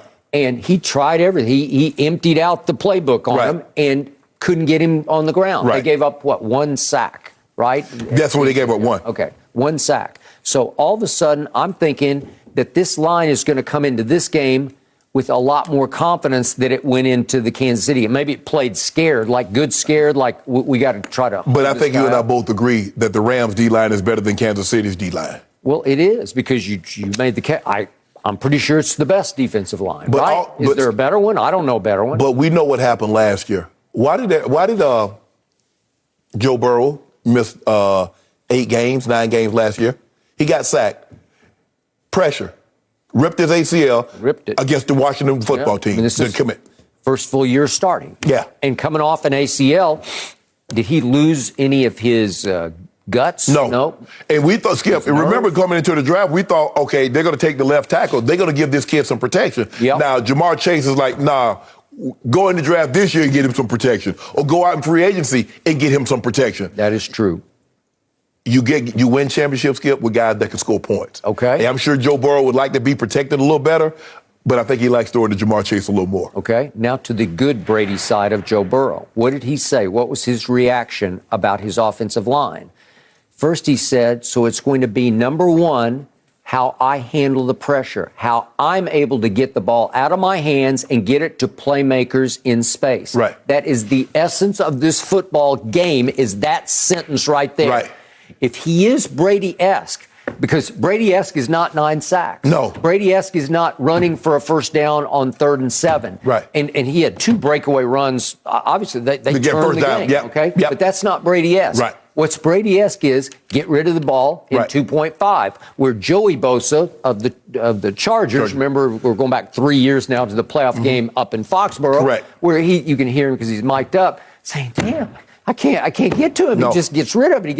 He's gassed by the fourth quarter because he can't get home because the ball's gone too quickly. If Joe Burrow does that to that line, he can also wear it out. Here's the thing, though, Skip. I think the Rams will play a lot more zone coverage to give these guys an opportunity to get there.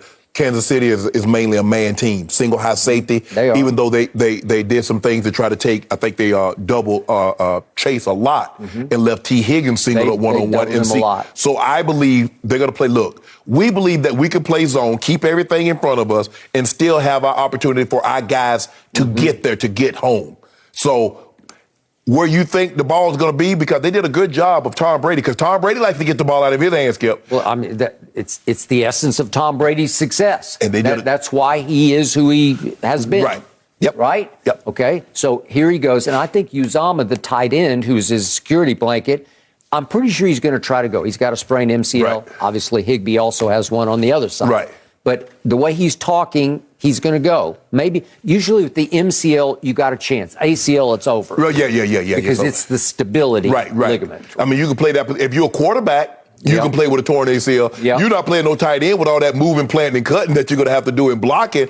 Okay, so to answer Jenny's question, I believe in his heart of hearts, Joe Burrow has a 5 on a scale 1 to 10 confidence in his offensive line, because why would he have more than a 5? I'm talking about if you put him on a lie detector right now, he'd say a 5, which is why the essence is I have to get the ball out quicker than usual, especially against these guys, because I can torment them if I just keep going bing, bing, bing. You got to be a little more dink and dunk, especially early in the game, than you usually are. You're not going to have time to take your home run shot. Right. Well, that's the thing. We says, okay, 2 steps. If you're not there, get your hands up. Because we know the ball has to come out quick. Yep. You know, so we're going to get our hands up, try to get a couple of deflections. Who knows? Maybe we get a carom here and there and somebody can pick one off in the back end. But I just believe, Skip, I believe he believes in his offensive line, because that's the only way he's going to go out there and perform. Because if he's thinking about it like, damn, man, I got this guy, he got to block Aaron Donald. He one-on-one with Aaron Donald. Yep. Now he's thinking about Aaron Donald and not reading coverage, and now he's going to be late going somewhere with the football. So I believe in him. Okay, So, Joe Burrow, we have a message for you. The Hall of Famer Shannon Sharpe now says that you will get destroyed on Sunday at SoFi. That's what you just said. I did not just say that. Sorry, you will get destroyed. That's what you said. I think he's in for a long evening. That's what you just said. Are you going to the game or you going to the game? No, I watch it on TV. Why you? So they I got can TV. Absorb the game, and that's why I'll come in here on Monday and be miles ahead of you. What happened in the game? You'll be so distracted up there in the suite. You'll be glad handing everybody. You'll be showing off. I'm Shannon Sharpe, and you're not. You know what? Right? I might go IG Live. Like you. You be going IG Live, so why can't I go IG Live? I would really appreciate being there. I can do research from anywhere. No mercy. Well, amid reports that the Lakers are facing pressure to shake up their roster before tomorrow's deadline, Russell Westbrook got another benching in the fourth quarter. And when asked about the situation after the game, Russ defended his need for playing time. Take a listen. I shouldn't have to hit any benchmark, to be honest. I put a lot of work in. I got a lot of respect in this game. I don't have to hit a benchmark. I shouldn't have to. I earned the right, to be in closing lineups. I mean, numbers would tell you. I don't have to explain that. Well, Shannon, should the Lakers try to move Russ at any cost at this point? Yes. Skip, can someone tell me, what does Russ' numbers outside of the Lakers have to do it right now? Good question. And that's what he doesn't get. This is what I love most about sports, because I get to update my resume. In basketball, I get to update my resume 2 to 3 times a week. Football, I only got a chance to do it once a week, Skip. I got to update my resume. Baseball, damn near every day you can update your resume. But Russell Westbrook says, look, this is my resume. Even though I'm still playing, you base everything on what I've done, not what I'm currently doing. What has he done? Nothing. Well, he did average a triple-double for the last 5 years. He did win the MVP in 2017. Ain't none of that happened for the Lakers. No. Skip, I couldn't go to the Ravens. Check my resume with the Broncos. 2 Super Bowls, 4 first-team All-Pros, 7 Pro Bowls. Yep. I'm good. I shouldn't have to do anything to play. No. None of that, what I did at the Broncos brought any merit to what I did they gave him an opportunity. They said, well, hold on. That man, he played pretty good. Let's see if he can still do it. Help us. That's the way you look at it. Russ really thinks because of his resume in the past, he gets to rest while he's currently playing on an NBA team. No, Skip. This is what I tell young guys now when they come at me now. My resume is complete. It's done. Yep. I couldn't say that when I'm playing, Skip, because I'm still playing. I get to add to that resume. Russ, you don't get to say you shouldn't have to hit benchmarks because of what I've done in the past. What have you done for the Lakers? What have you done for the Lakers to warrant that you in closing lineups when you're inefficient, you don't play defense, and you turn the ball over at a high level? I just don't. That makes no sense, and I'm baffled that he believes that based on his resume, it's earned him the right. No, you got to continuously build. Therein lies the problem right there. That explains why Russ hasn't won. That explains why he is what he is, because he believed what he's done in the past justified what it should happen right now, and it does not work like that. The bottom line takeaway to this ongoing conversation about Russell Westbrook is LeBron made a mistake. Pelinka made a mistake. Everybody made a mistake. Everybody thought they could make it work. They could get the best of Russ out of Russ, and you can't. As his athleticism wanes and his internal view of himself grows, where he thinks he is godlike now. Right. He knows he is a slam dunk first ballot Hall of Famer. Right. He wants to be treated as such. And you knew, and I knew, he would literally not sit still for being benched down the stretch of these games. And last night was actually the worst because he got benched with 2.5 minutes left in the third quarter. And that was it. You were not going to see the light of play the rest of the way.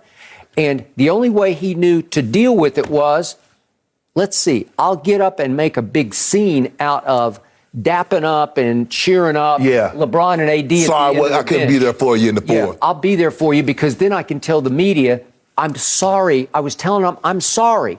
Oh, so it wasn't a we thing, like we're gonna be okay. We're okay, yeah. No, it was a me thing. I'm telling him I'm sorry because he wouldn't let me help you. Right.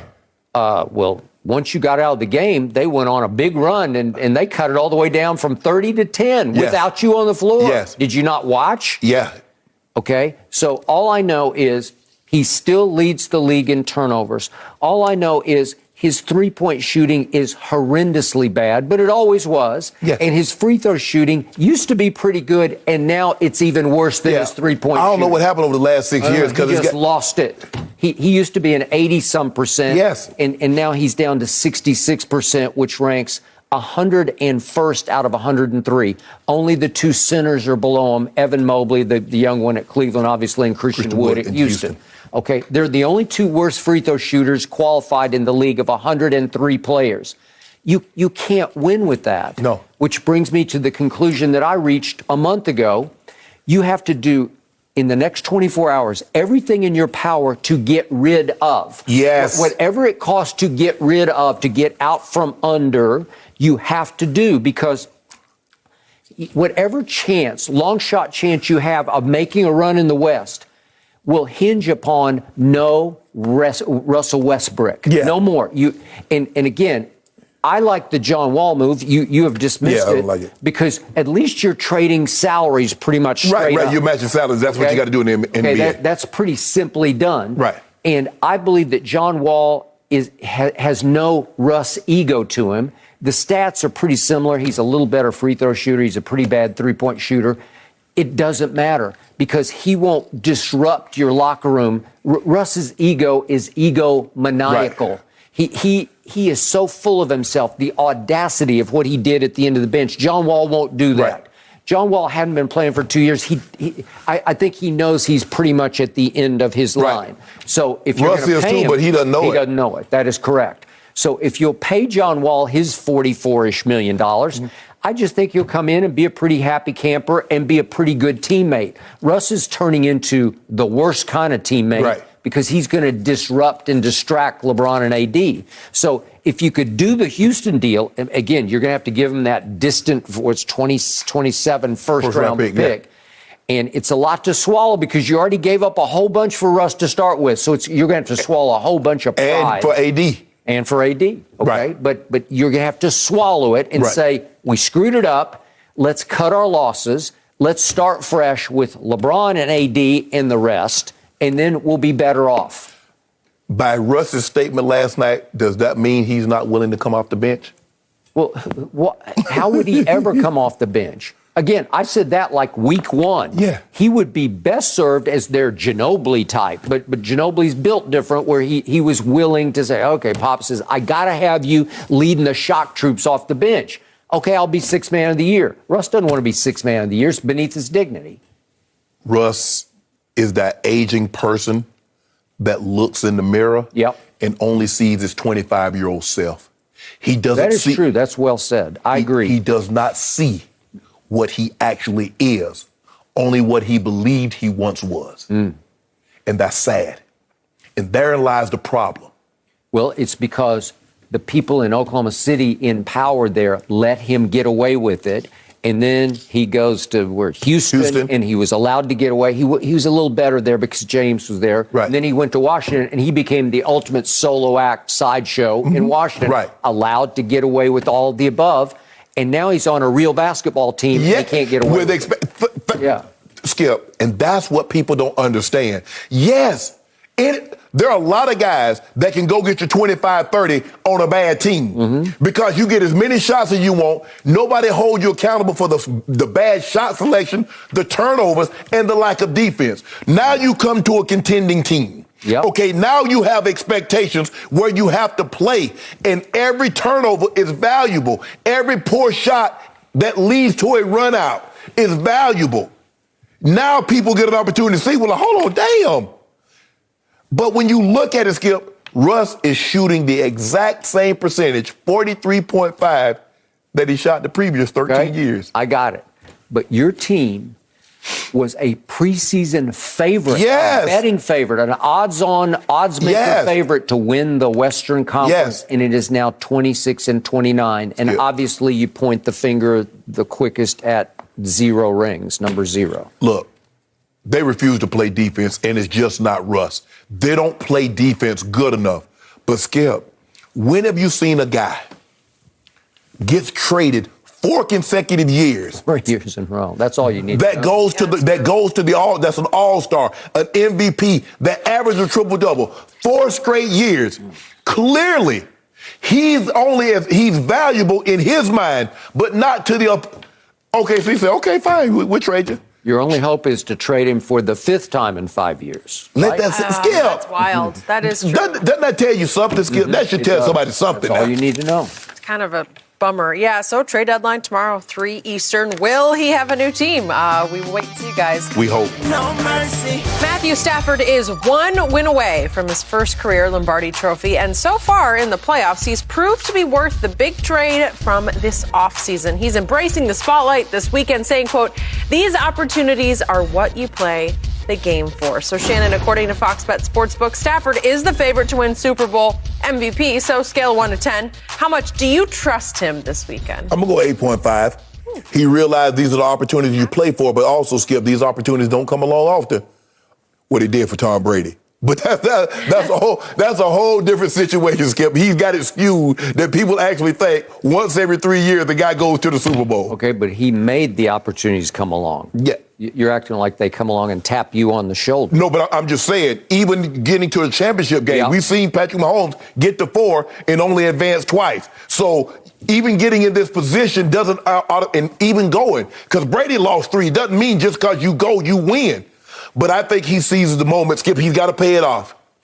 Yes, he's rewarded them by doing it thus far. Yep. He beat Kyler. He went on the road. He did beat Tom, and then he came home and he beat the 49ers. That was a defense-led team, but Jimmy G had beaten them. 49ers had beaten them like 6 straight times. So he had to overcome that. Now, Skip, he has to pay it off. This is an opportunity, I can assure you, he wasn't thinking no Super Bowls. When he went into the offseason and then went back to Detroit, Super Bowl was not even on his mind. No. He was going to watch it when it came to, well, he wasn't even in the league when the Super Bowl was played in Detroit. So with that being said, Skip, now he's in an ideal situation. He's set himself up, made the trade, he's played well, got him in this position. Skip, he's got to pay it off. I believe 8.5. He's the betting favorite to win the MVP. He is. And I believe in order for them to win this game, he has to be. Aaron Donald can't win. Can he win? Can Aaron Donald win? Yeah, Aaron Donald can get 3.5 sacks, 4 fumble. But I believe in order for them to win this game, Matthew Stafford needs to be the MVP. I agree, but I don't agree with your assessment. I can't go near 8.5. Oh, so in other words, you don't trust him then? I'm slightly under mid-range. I'm going to go 4.5 on a scale of 10. I have told you from the start, I've never been quite sold on Matthew Stafford. I'm completely sold. I'm a 10 on a 10 scale of his arm talent. It's at the top of the line. Yeah. And I must admit, he has grown on me over the last 3 games, because how can I argue with what he's done for these 3 playoff games to get to this point? Correct. I've always thought that deep down inside, Matthew Stafford has that haywire gene. His intangibles are not Brady-esque type intangibles. I'll take Joe Burrow's big game intangibles over Matthew Stafford's. I think there's going to be mounting pressure that could be suffocating pressure for Matthew Stafford, because he winds up in Hollywood in a home Super Bowl game with the world watching. And it's a lot of pressure on a guy who has occasionally come apart under that kind of fire. So if we look hard at his regular season, he got off to a great start. He was MVP. He was MVP until Odell got there. And I'm being very clear about this. I'm not blaming Odell for this. Just Odell's personality, his presence is so big that Matt Stafford started to force the ball to Odell Beckham Jr. in some of the same ways that Baker Mayfield did. But all of a sudden, Matt Stafford starts throwing more and more interceptions, because despite the arm talent, he's got some Brett Favre. Oh, you're a risk taker now. He will try some stuff because he was Mahomes before Mahomes. Correct. He was throwing sidearm. He was throwing no looks before Mahomes came along. But because he was mired in Detroit, nobody noticed. Right. Maybe you noticed on Thanksgiving if you happen to catch the noon game, right? The noon Eastern. You caught the early game, right? Because that's about the only stage he was ever on. Yes. He played in 3 playoff games, one against my Dallas Cowboys. We robbed them. I will be the first to admit that at a Jerry World game. But Matt Stafford had put up some big numbers at New Orleans, but they got blown out. And he had Megatron all those years, and he would have some big games against my Dallas Cowboys.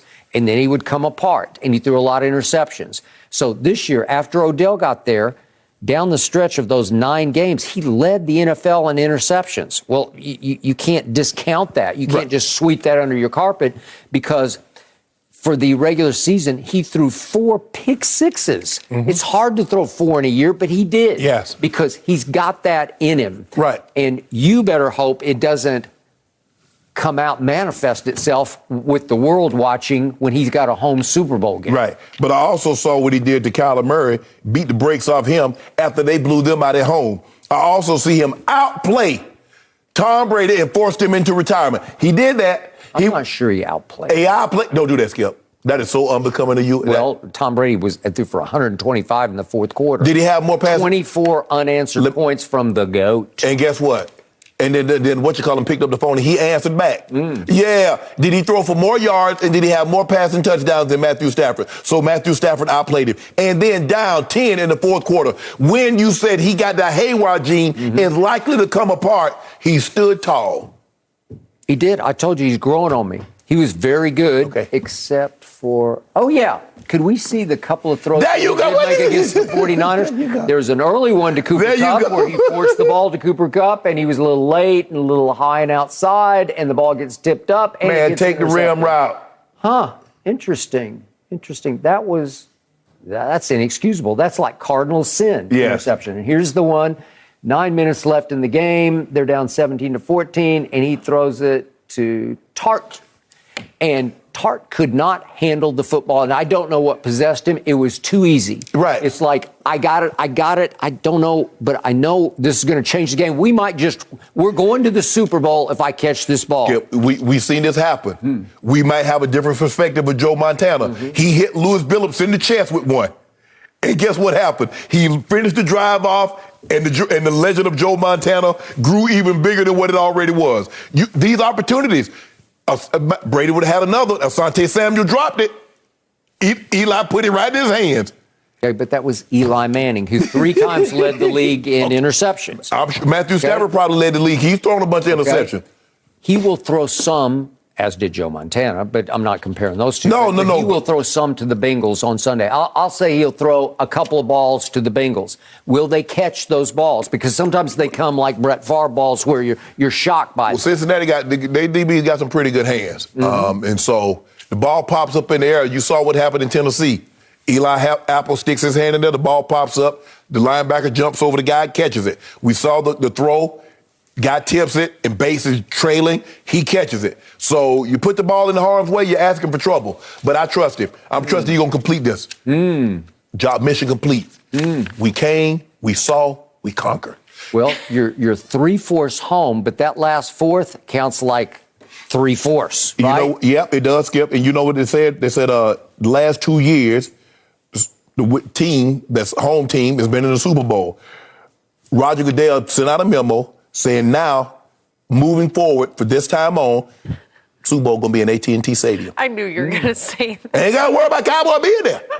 How would you do? You like that? We get the opportunity to go down. I thought this was about Matthew Stafford. You know, it's funny. We can go down there, Shannon, Cowboys. my We dad got said big the same Cowboy. thing. We got a big Cowboy backing. Yeah, we it can have all be at AT&T. Yes. And by the way, before you go, Jenny, one last quick note. What happened? I know I'm going to take a lot of you-know-what for this because Matthew Stafford belongs to my golf club. So here I am being critical of him, and they're not going to like me at my golf club, but I cannot not tell the truth. I just told the truth. You didn't tell no truth. I did. Yeah, the man beat Tom Brady. Did he beat Tom? I don't quite trust it. Did he beat Tom Brady? Yes or no? Tom Brady's blitz beat Tom Brady. The blitz that was. No mercy. Well, after a blowout home loss that dropped them 3 games below 500, the Lakers are reportedly feeling the pressure to make some changes with tomorrow's trade deadline fast approaching. The Russell Westbrook acquisition, well, it hasn't gone as planned, to put it gently, and the purple and gold find themselves in 9th place right now in the Western Conference. So, Shannon, what's the biggest reason the Lakers are now 26-29? Westbrook and a lot of the offseason moves just haven't worked. There's no other way around it, Skip. It has not worked. You see Bazemore barely plays. DJ can't get off the bench. Kendrick Nunn has been injured. There have been a couple of good games by Ariza, but a lot of the offseason moves, and Russ is considered in that, but he was the biggest of the offseason moves. It's been a failure. Malik Monk played well. He's been a godsend. Melo has played well. I agree. I think Austin Reeves has helped. I'm not saying he's a difference maker, but He's pretty good. He's proving that, I deserve to be here.